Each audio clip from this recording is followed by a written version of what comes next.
Hey, Tony Jones, Reverend Russell, here. for the hardest question. Yeah. 18th Sunday in Ordinary Time. Yeah. An ordinary text. Yes. A text that's been in every vacation Bible school, Yes. every Sunday school. Totally. Okay. Flannel graph. My question is, how can we take it seriously when there are 12 baskets of broken bread and fish left over? What do you mean? Like, that's so clearly Yeah, right, metaphorical yeah, right, for yeah. the 12 tribes Right, of for Israel, sure, yeah. 12 disciples, Yeah, and yeah. yet we have to, first of all, as we I were mean, talking... how do we take it seriously as a miracle story? Yeah, like Yeah. as, like at face value. Yeah. This happened Yeah. like this. Right. And it was just coincidental Yeah. that 12 Yeah. baskets were left over. I'm so not interested in trying to take it literally Literally, or yeah. seriously. Yeah. I mean, yeah. So how do you preach it then?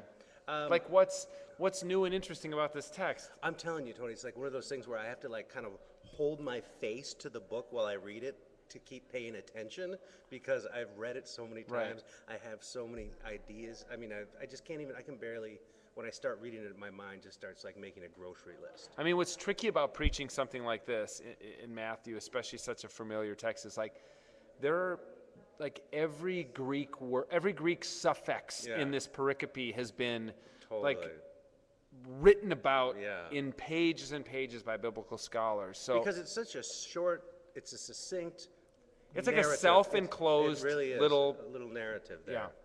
A miracle story. Yeah. And I mean, it's like, yeah, how do you preach this?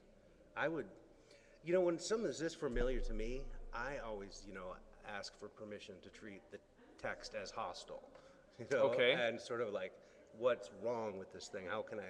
What's messed up in here? How can I sort of attack And I would this? say one of the things that's messed up in it is at the end, it seems like, okay, here's what seems messed up to me about right. it then. If I'm going to treat the text as hostile, I'm Yeah. going to say to the author, Yeah. okay, we get it. Miracle, like Right. fed 5,000 Yeah. people. Really, you got to add that last sentence about there was a bunch left over Yeah, and there were well- 12 baskets full? Yeah. Come on. Like that overkill makes it hard to preach. Because you're thinking like this is just completely symbolic of. Yeah, what now they're you doing. go, come on, Yeah. the like believability of it Yeah. drains out of it for those skeptical people in my Yeah. congregation to whom I'm preaching it. I would say believability. This is the Bible. It's not very. None of it's very believable. I don't think. Yeah, I hear what you're saying. I mean, for me, like, okay, what does that mean? Why does it mention? Does he feed the 12 tribes? What does that mean? Yeah, yeah. That's more interesting to me, and say like, wow, Jesus made a lot of food for people. Right. Although I love the idea of the Savior making a lot of food for everybody. Yeah, that's nice too. Yeah, I like the feeding. Everybody gets fed. Yeah. And he tells people to sit down on the grass. Sits people on the grass. It's like the first church picnic. It totally seems like the first church picnic, but I don't know what to do with this. Like I say, I have a hard time reading it. This is not a very good video blog because I don't know what even. Good luck to all of you Please who have to help us. preach Yeah, I have this to text preach this on week. this text. Good luck. Yeah. All right. So let us know what you think, what you're going to do with it. All right. Thanks.